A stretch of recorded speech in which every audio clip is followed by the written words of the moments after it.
일과 영성 8번째 시간입니다. 그리고 마지막 시간이에요.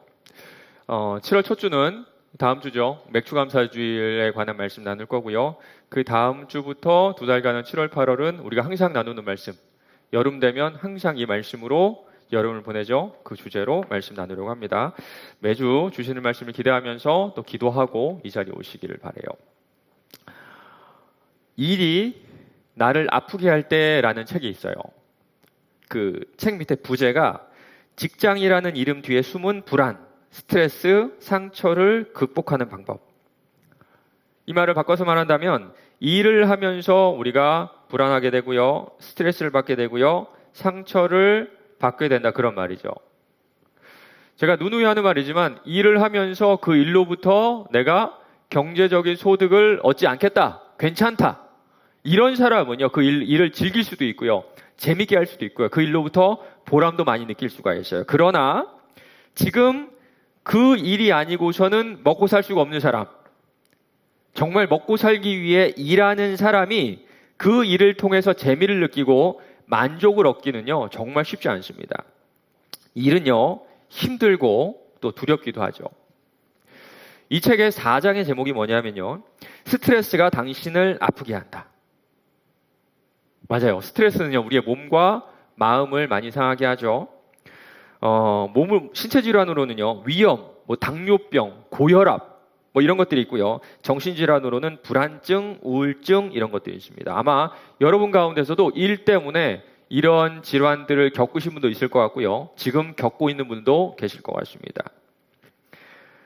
그런데 서글픈 사실은요, 그럼에도 불구하고 우리는 내일 또 일터로 출근해야 된다는 거죠. 마음이 아파도 몸이 아파도 출근은 해야 돼요. 제가 알기로 우리 공동체 가운데 정말 금수저로 태어나가지고 서민 체험하기 위해서, 일반인 체험하기 위해서 일하는 그런 사람은 우리 중에 하나 있을까요? 한 둘이 있을까요? 잘 모르겠어요. 나머지는 정말 먹고 살기 위해서 열심히 일해야 될 겁니다. 그러다 보니까 우리의 마음과 몸이 만신창이가 될 때가 좀 있더라고요.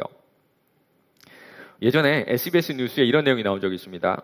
제목이 뭐였냐면요, 우울한 한국 직장인 스트레스 OECD 1위.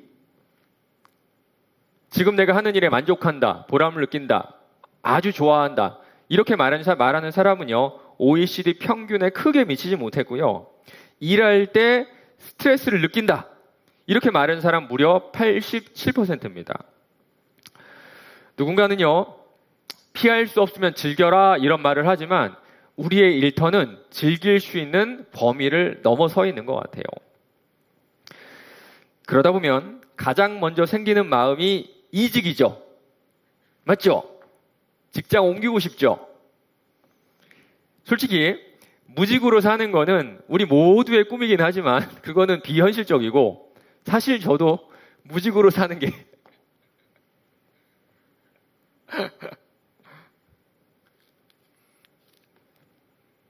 최선의 곳으로, 최선의 직장으로 옮기는 것이 아마 우리가 가지고 있는 지금 이 순간 최선의 대안일 겁니다. 그래서 찾아봤는데요, 직장인들이 이직하고 싶은 직장 1위 어딘지 아세요? 카카오. 첫 번째 이유가요, 연봉. 맞죠, 여러분? 돈 더 많이 주면 가죠. 두 번째 이유가 복지. 이 두 가지 이유가 말해주는 것 같습니다. 스트레스가 나를 아프게 한다. 맞아요. 일한다는 건요, 그 자체로 정말 힘듭니다. 쉬운 일은요, 하나도 없는 것 같아요.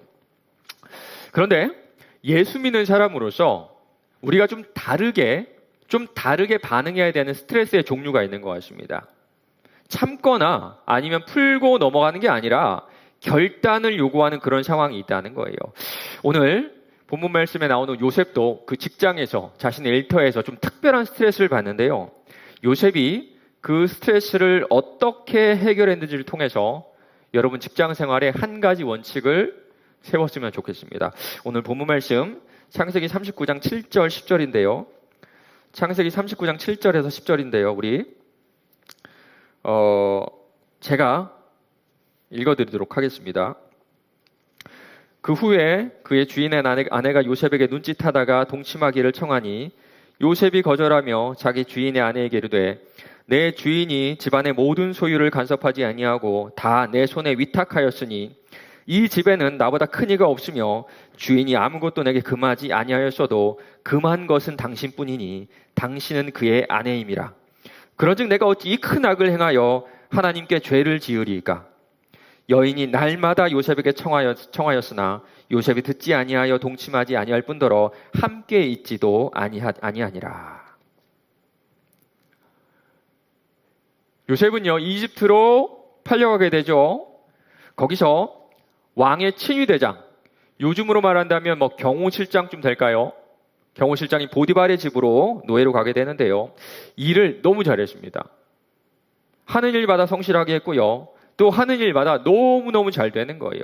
그래서 파격적인 승진을 하게 되는데요. 노예에서 그 집안의 모든 것을 맡은 가정총무가 됩니다.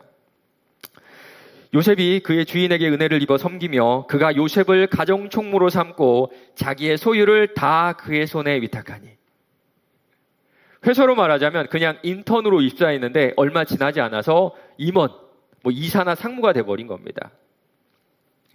그런데 요셉도요, 그렇게 잘 되고 그렇게 환경이 좋은 상황 가운데서도 자기 업무 가운데 엄청나게 큰 스트레스가 있었어요. 이번 달 2일에 이런 기사가 났습니다. 강제 추행 혐의로 구속기로에 놓인 오거돈 전 부산시장은 지난 4월 초 컴퓨터 로그인이 안 된다는 이유로 부하 직원을 집무실로 불러 성추행한 것으로 드러났다. 요즘 많이 불거지고 있는 직장 내 성추행 문제죠.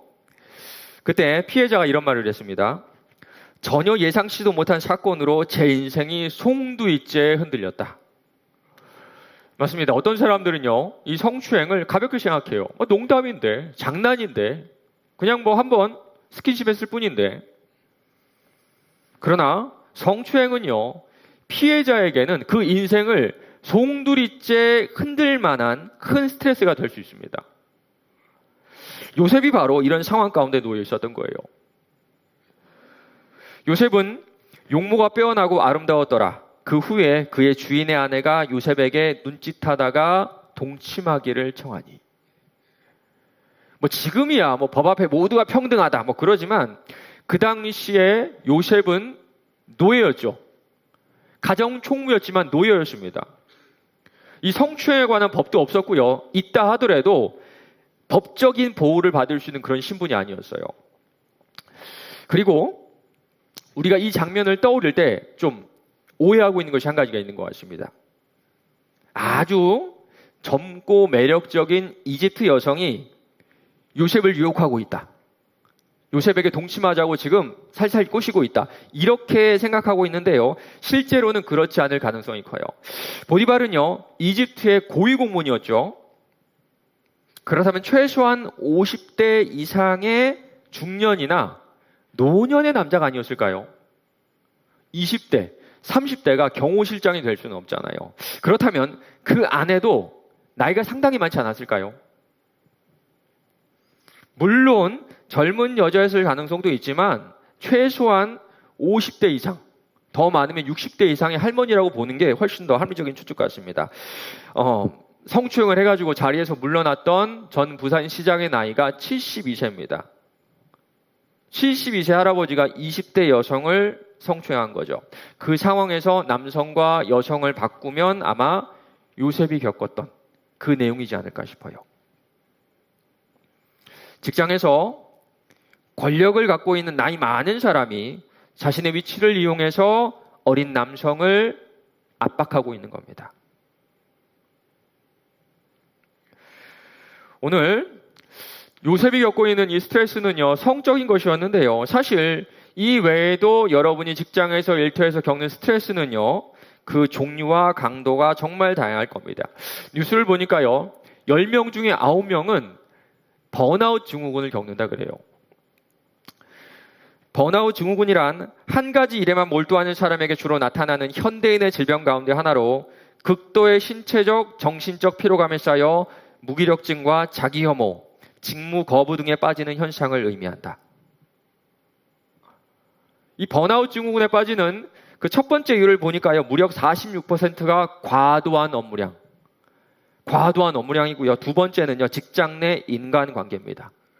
맞습니다. 업무도 관계도 엄청난 압박으로 다가와요. 그런데 요셉은 이런 압박을 얼마나 많이 받았는 줄 아세요? 여인이 날마다 요셉에게 청하였으나 매일마다, 정말 매일마다 그 집에 들어가서 일할 때마다 이런 압박에 시달렸습니다. 이제는요, 옆에 가기도 싫었을 거예요. 여러분도 그렇죠? 여러분 가운데 목사님 저 내일 회사 가고 싶어 죽겠어요. 정말 저 일하고 싶어요. 목사님 저는요, 세상에서 제일 좋아하는 사람이 저희 회사 부장님이에요. 이런 사람 저는 한 명도 못 들어, 단 한 명도 못 들어봤습니다. 일이 주는 압박은요, 여러분에게 신체적, 정신적인 피로감과 무기력증만 가져다 주고 있을 거예요. 그런데 그러던 어느 날 정말 피할 수 없는 상황이 찾아오게 됩니다. 요셉이 그 어느 때와 같이 그 보디발의 집에 일하러 들어갔는데 마침 아무도 없고 보디발의 아내만 거기 있는 거예요. 뭔가 수상쩍죠. 뭔가 이 상황을 이미 만들어 놓은 것 같아요. 그러더니 갑자기 요셉의 옷을 잡고 벗기면서 강제로 성적인 관계를 나누려고 하는 겁니다. 그 여인이 그의 옷을 잡고 이르되 나와 동침하자. 지금까지는 말로 그랬다면 이제는요, 옷을 잡고 침실로 끌어당기면서 요셉에게 강요하고 있는 겁니다. 이제는요, 말로 거절할 수 있는 그런 상황이 아닌 거예요. 난감하죠. 어쩌면 지금 이 순간은요, 보디발의 아내의 소원대로 부정을 저지르는 게 가장 쉬운 해결책이 될 수가 있습니다. 아무도 모르죠. 보디발은요, 고위 공무원이었기 때문에 집에 들어오는 일이 별로 없었을 겁니다. 차라리 원하는 대로 부정을 저지르면 가정 총무로서 일하는 것이 훨씬 더 쉬워졌을 거예요. 그런데 그때 요셉이 어떻게 했는지 보세요.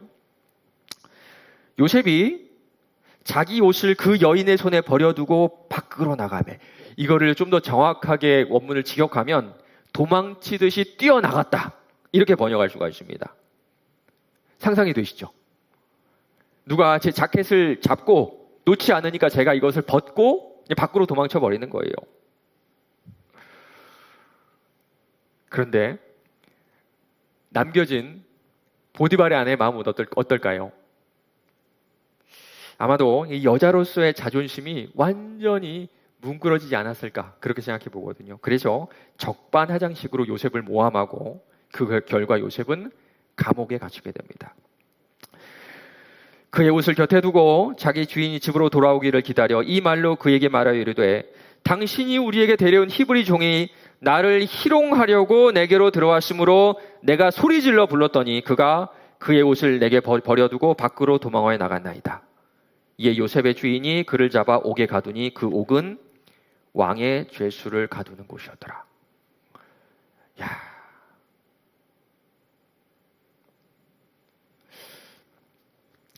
그런데 우리가 여기서 직장에서 받는 스트레스를 분별해야 할 것이 있습니다. 여러분이 일터에서 직장에서 받는 스트레스 가운데 진정성에 관련된 것이 있어요. 일이 스트레스를 주는 건 맞습니다. 아무리 단순한 업무라도 일을 하면 스트레스를 받아요. 그런데 그런 스트레스는요, 우리가 감내해야 되고요. 그 스트레스를 푸는 출구를 찾는 것도 지혜입니다. 요셉도요, 가정 총무로서 그 많은 일을 담당하면서 업무에 관한 많은 스트레스를 받았을 거예요. 그런데 여러분이 일하면서 여러분의 업무 가운데 또한 여러분의 직장 상사나 회사의 지식 가운데 내 자신의 진정성을 해치는 것이 아마 있을 거예요. 진정성은요, 내 양심, 특별히 내 신앙의 양심과 관련이 있습니다. 치과에서 일하던 지체가 있었는데요, 일하면서 가장 힘든 점이 뭐냐고 물으니까요, 의사가 과잉 진료를 한다는 거였어요. 분명히 가벼운 치료면 충분한데도 환자들에게 굳이 비싼 치료를 권하더라는 겁니다. 여러분도 아시겠지만 치과 치료는요, 뭐 가벼운 치료는 뭐 10,000원 안 할 때도 있고요. 10,000원, 20,000원이면 되지만 비싸면 뭐 50만 원, 100만 원 훌쩍 넘어가죠. 간호사로서 내가 봐도 굳이 비싼 치료를 할 필요가 없는데 지속적으로 환자들에게 비싼 치료를 받아야 된다고 그렇게 권하더라는 거예요. 아무것도 모르는 환자들은요, 의사가 얘기하면 그대로 따를 수밖에 없죠. 업무가 힘든 거 맞아요. 사람 관계가 힘든 것도 맞습니다. 그러나 그리스도인으로서 우리를 가장 힘들게 하는 게 뭐냐면 그 문제가 내 양심, 특별히 내 신앙의 양심, 이 신앙의 진정성을 침범할 때라는 겁니다. 그리고 이거는요, 일관성의 문제기도 해요. 아까도 여러분 찬양하셨겠지만 우리는요, 교회에서 정의롭고 사랑이 많으신 하나님을 믿고 찬양하는데요, 내 일터에서는 그 하나님의 원칙대로, 그 하나님의 성품대로 살지 못하는 거잖아요. 우리나라는요, 뭐 우리나라뿐만 아니겠지만 합법과 불법 중간이 참 많은 것 같습니다. 편법이라 그러죠. 합법은 아닌데 불법이라고 하기에는 애매한 것들. 불법은 아니니까 세상에선 괜찮은데 내 신앙의 진정성을 깨는 것들. 사실 요셉도요, 눈 꼭 감고 그냥 보디발의 아내와 동침하면 끝입니다. 아무도 몰라요.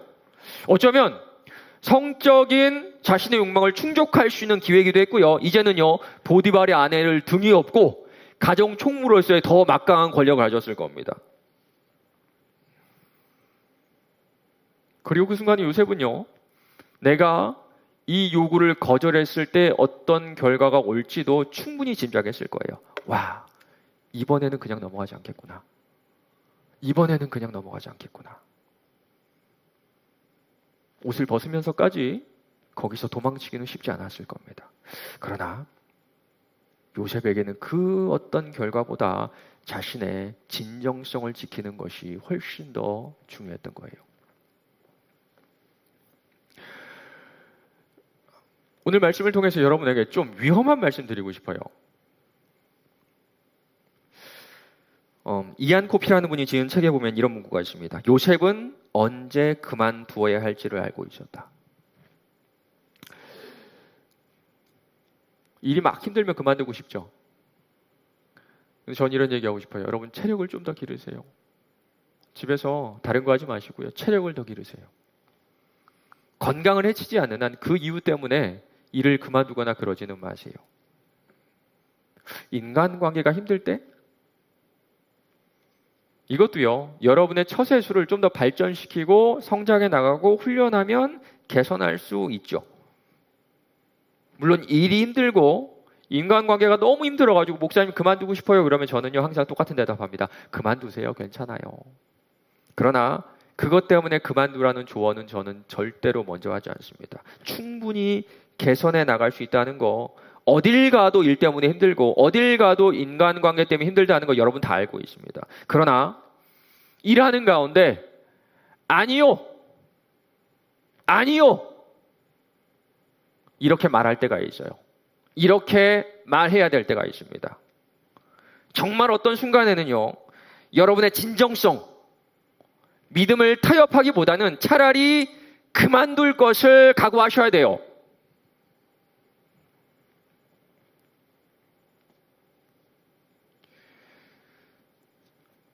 하나님은 월요일에 무엇을 하실까라는 책에 이런 내용이 있습니다. 영국에서 있었던 일인데요, 토마토 재배 협회에서 토마토를 잘 기르기 위해서 뭘 도입했냐면요, 중국의 풍수지리 사상을 도입해가지고 그걸 가지고 토마토를 기르려고 한 겁니다. 풍수지리는요, 우리가 알듯이 뭐 단순히 배산임수, 뭐 좋은 땅을 고르는 방법 이런 거 아닙니다. 그게 아니라 음양오행을 기반으로 한 무속신앙이 풍수지리예요. 그런데 일하는 직원 2명 이걸 반대한 겁니다. 정말 평범한 직원 2명이 협회의 결정을 반대했고요. 그 결과 그 직장을 그만둘 수밖에 없었어요. 그런데 그 이유가 정말 놀랍습니다. 들어보세요. 나는 모순된 삶을 살 수 없습니다. 하루는 주일학교에서 가르치고 다음 날에는 무신론적 신조를 공공연하게 표방하는 회사를 위해 일하는 모습 말입니다. 나는 어떤 식으로든 그런 신조와 연루될 수 없습니다. 이런 입장을 확실히 하지 않는다면 내가 그것을 승인하는 것으로 비칠 것입니다.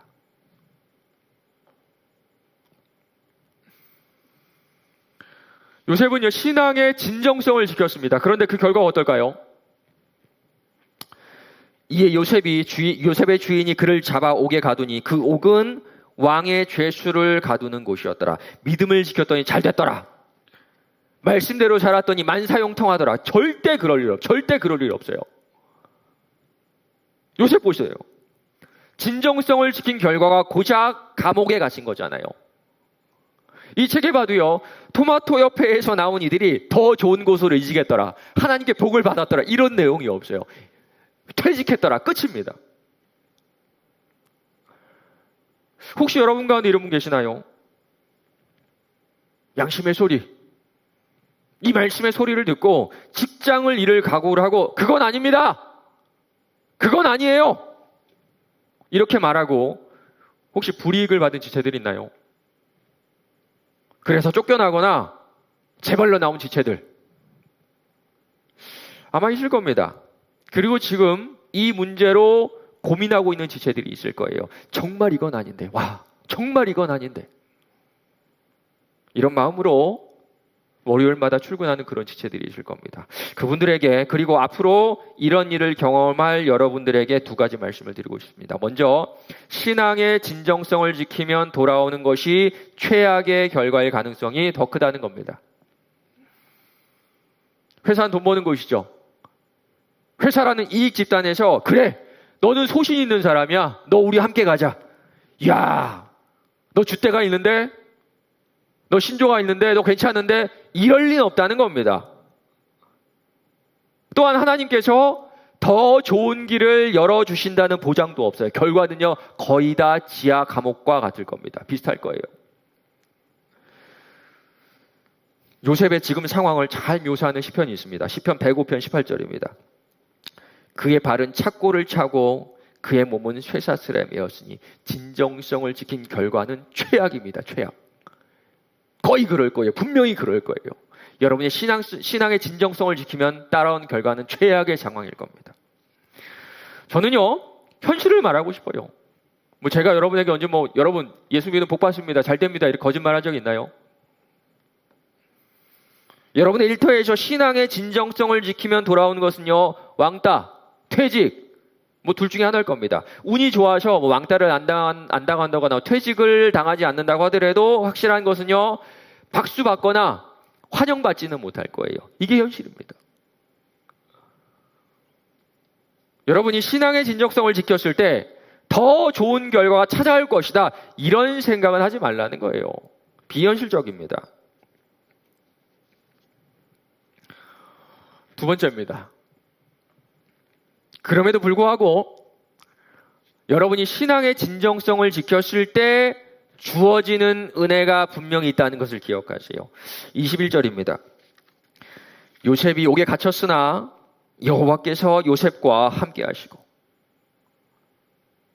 오늘 말씀 창세기 39장 쭉 한번 보시기 바랍니다. 요셉이 기도했다, 말씀을 읽었다, 예배를 드렸다, 이런 내용은 있지도 않아요. 오해하지 마세요. 이게 중요하지 않다는 건 아닙니다. 그러나 기도하고 말씀 보고 예배 나오는 것들, 이런 것들은요, 사실 진정성이 없어도 가능한 행위들이라는 거 아마 여러분이 더 잘 알고 있을 거예요. 습관적으로 아니면 또 다른 의도를 가지고도 이런 종교적인 행위들 충분히 할 수가 있습니다. 그러나 오늘 요셉이 지금 보여주고 있는 모습은요, 습관이나 의도적으로 무언가를 얻기 위해서는 도저히 할 수 없는 그런 행동들이죠. 교회를 다니고 종교생활 한다고 가능한 행위들이 가능한 그 모습이 아니잖아요.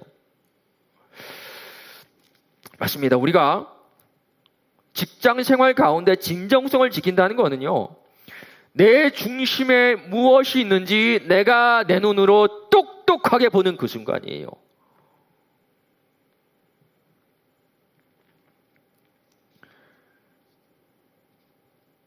그리고 우리의 진정성에 대한 하나님의 반응이 있습니다. 21절입니다. 여호와께서 요셉과 함께 하시고 그에게 인자를 더하사. 여기 인자라는 말은요, 영어로는요, steadfast love, steadfast love. 번역하면 지속적이고 꾸준한 사랑. 지속적인 사랑. 캔에 있는 콜라를 따면요, 이거 다시 닫을 수 없습니다. 이게 진정성의 특징이에요. 한 번 잃으면 끝. 진정성의 특징입니다. 한 번 잃으면 끝. 맞습니다. 우리가 하나님이 우리에게 원하시는 믿음의 이 진정성은요, 지속적인 모습으로 분명하게 드러나 있습니다. 얼마 전에 그 TV 프로그램 중에 하나인 백종원의 골목시장 보는데요. 백종원 씨가요, 아주 작은 가게를 정성스럽게 막 세심하게 도와주는 거예요. 혹시 여러분 보셨나요? 꼬마 김밥집 보셨나요? 입지부터 뭐 인테리어까지 메뉴 선정까지 세세하게 신경 써주는 거예요. 너무 신경을 많이 써줘가지고 MC들이 물어요. 왜 이렇게 신경을 많이 써주세요? 이 집은? 그러니까 그 이유를 이렇게 말하더라고요. 내가 1년 동안 이 집을 지켜봤는데 지금 하는 이 장사의 방식은 분명히 계절을 타는 장사여서 겨울에 문을 닫는 가게들이 많은데 이 집은 비가 오나 눈이 오나 매일마다 가게를 오픈해서 장사했다는 거예요. 백종원 씨가 그래요. 이런 집은 내가 도와줘야죠. 이런 가게는 내가 도와줘야죠. 그 김밥집을 하시는 분들이요, 이 도움을 바라고 매일같이 지난 1년 동안 가게를 오픈하지 않았을 것 같습니다. 그러나 지속성으로 보여진 그들의 진정성, 정말 장사를 잘하고 싶다는 이 진정성이 백종원 씨의 마음을 감동시켰던 겁니다. 어떻게 보면요, 하나님도 똑같아요. 우리가 무언가 결과를 위해서, 뭔가 얻기 위해서가 아니라 그저 하나님에 대한 진정성, 이 진정성을 유지할 때 우리를 절대로 내버려 두지 않습니다. 현실이라는 우리의 일터 위에 초현실적인 하나님의 도우심이, 하나님의 개입하심이 분명히 있어요. 그 다음에 어떤 일이 일어난지 보세요. 간수장이 옥중 죄수를 다 요셉의 손에 맡김으로 그 재반 사물을 요셉이 처리하고. 야, 뭔가 하나님의 큰 그림이 보이지 않으세요? 철없이 살던 요셉이 보디발의 집에 모든 일을 맡은 가정 총무가 되었다가 이제는요, 더 큰 조직인 감옥의 모든 일을 맡은 감옥 총무가 됩니다. 나중에 뭐가 되는 줄 아세요? 45장 8절입니다. 하나님이 나를 바로에게 아버지로 삼으시고 그 온 집의 주로 삼으시며 애굽의 온 땅의 통치자로 삼으셨나이다. 이집트의 총리가 돼요. 가정의 총무에서 감옥의 총무로, 그리고 이제는 나라의 총리가 되죠. 만약에 가정 총무의 경험이 없었다면요, 감옥의 총무는 하기 어려웠을 것 같고요, 감옥의 총무를 하지 않았다면 이집트의 총리가 되어도 이 일을 감당하지 못했을 겁니다. 이 일 가운데 이집트의 언어를 배우고 문화를 배우고 사람 다루는 법을 배우고 일하는 스킬들을 하나하나 익혀갔을 거예요. 맞아요. 지금 하나님은요, 신앙의 진정성을 지켜나가는 요셉을 훈련시키면서 사용하고 계시는 거예요. 좀 전에 읽었던 시편의 뒷부분입니다. 그의 발은 착고를 차고 그의 몸은 쇠사슬에 매였으니 곧 여호와의 말씀이 응할 때까지라. 그의 말씀이 그를 단련하였도다. 요셉이 일했던 장소는요, 전혀 영적인 곳이 아니었죠. 보디발의 집, 감옥, 애굽, 정말 세상 속 한가운데로 던져졌습니다. 마치 여러분처럼요. 그러나 그곳에서도 요셉은요, 진정성이라는 이 믿음의 진정성을 잃지 않았던 겁니다. 그런 요셉에게 하나님은 보디발의 집에서도, 감옥에서도, 애굽의 총리에서도 함께 해주세요. 여호와께서 요셉과 함께 하심이라. 여호와께서 그를 범사에 형통하게 하셨더라.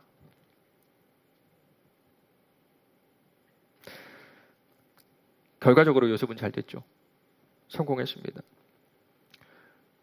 그러면 여러분도 성공할까요? 잘 모르겠습니다.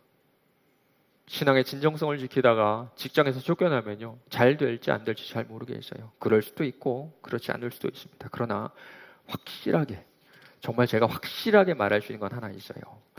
하나님은 그런 여러분을 사용하세요. 쫓겨날 수도 있어요.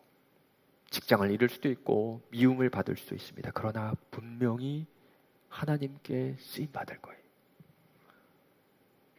요셉은 감옥에서도, 보디발의 집에서도, 애굽의 총리로 일하면서도 하나님께 쓰임을 받았죠. 보디발의 집과 감옥의 모든 일을 형통하게 했고요, 애굽의 총리가 되어서는 수백만 명의 목숨을 살리는 그런 사람이 됩니다.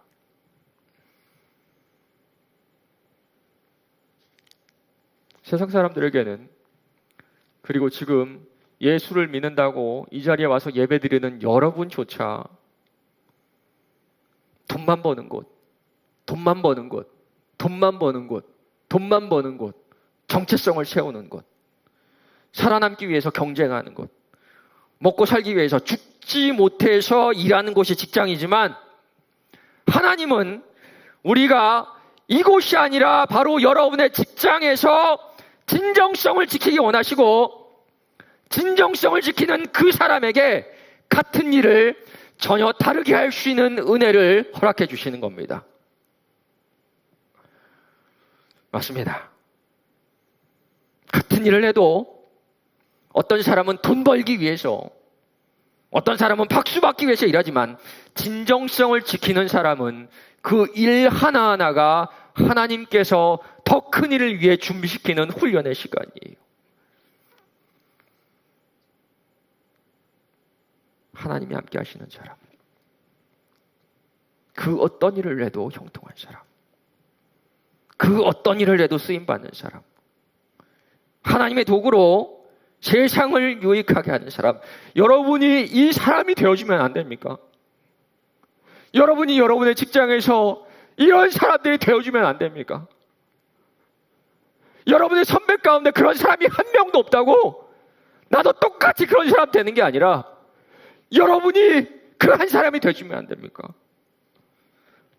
모두 다 돈 벌려고 일하는 이 시대에, 모두 다 아파트 살려고 일하는 이 시대에,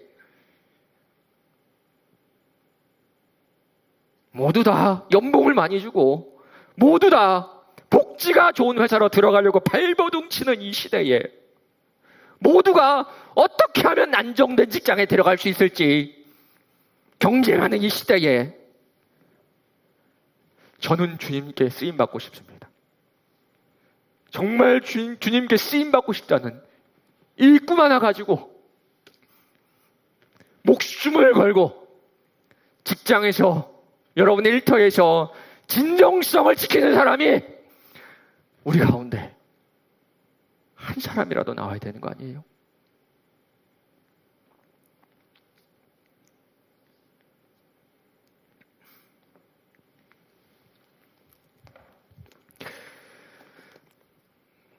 이 책에 나온 이야기를 하고 말씀을 마치도록 하겠습니다.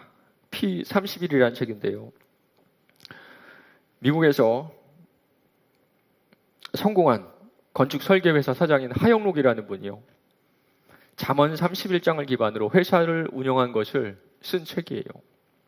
그 책 내용에 이런 내용이 있더라고요. 어느 날 그 지역의 공무원에게 전화가 왔는데요, 어떤 건물의 안전 진단을 해달라는 그런 내용이었어요. 판단해 보니까 신입 엔지니어를 보내도 되는 그런 일이었다고 합니다. 그래서 신입 엔지니어가 시간당 $75를 받았대요. 그래서 시간당 $75라고 얘기하고 그 전화를 마무리 짓고 이것을 밑에 부하 직원에게 넘겼습니다. 그런데 그 신입 직원이 일이 있어가지고 어쩔 수 없이 고참 직원을 그쪽으로 보냈다 그래요. 그리고 한 2달 정도 됐나요? 우연히 생각나서 확인해 보니까 고참 엔지니어가 나왔기 때문에 이 회계팀에서 $75가 아니라 고참 엔지니어에게 맞는 그 돈을 그 나라 그 정부에 청구했고, 이 청구한 돈을 또 다 받았다 그래요. 아마 대부분의 회사들은요 그냥 넘어왔을 겁니다. 잘 됐다, 돈 더 많이 받았으니까. 그러나 이 회사는 달랐다고 합니다. 내용 읽어드릴게요. 나는 약속보다 더 받은 돈을 모두 돌려주라고 지시했다. 비록 고참 엔지니어가 나갔더라도 그 일이 시간당 $75짜리 직원도 할 수 있는 일이라고 판단했고 그렇게 받겠다고 고객과 약속했으므로 그 이상을 청구하는 것은 정직하게 땀 흘리지 않고 게을리 얻은 양식과 같다고 보았기 때문이다.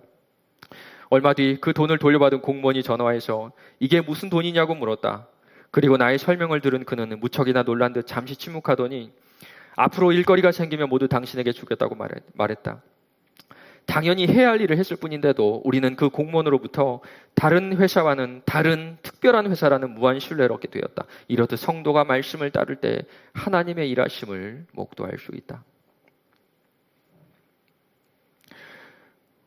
오늘 마지막으로 일과 영성 설교 시리즈를 마칩니다. 지금까지 나눴던 많은 이야기들을 하나님께서 주신 메시지들이 그냥 깨달음으로 머리에만 남지 않기를 바라요. 여러분이 말씀 들었으니까요. 이제 주님께서 여러분에게 이 말씀에 대한 책임을 물을 이유가 생기셨습니다. 나중에 여러분 천국 가실 때 내가 2000년, 2020년 상반기 때 가르쳐준 대로 그렇게 직장에서 일했니? 주님 분명히 물어보실 거예요.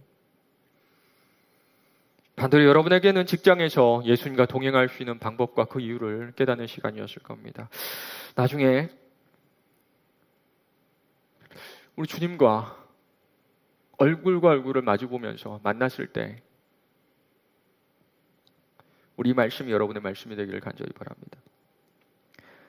이는 보좌 가운데 계신 어린 양이 그들의 목자가 되사 생명수 샘으로 인도하시고 하나님께서 그들의 눈에서 모든 눈물을 씻어주실 것입니다.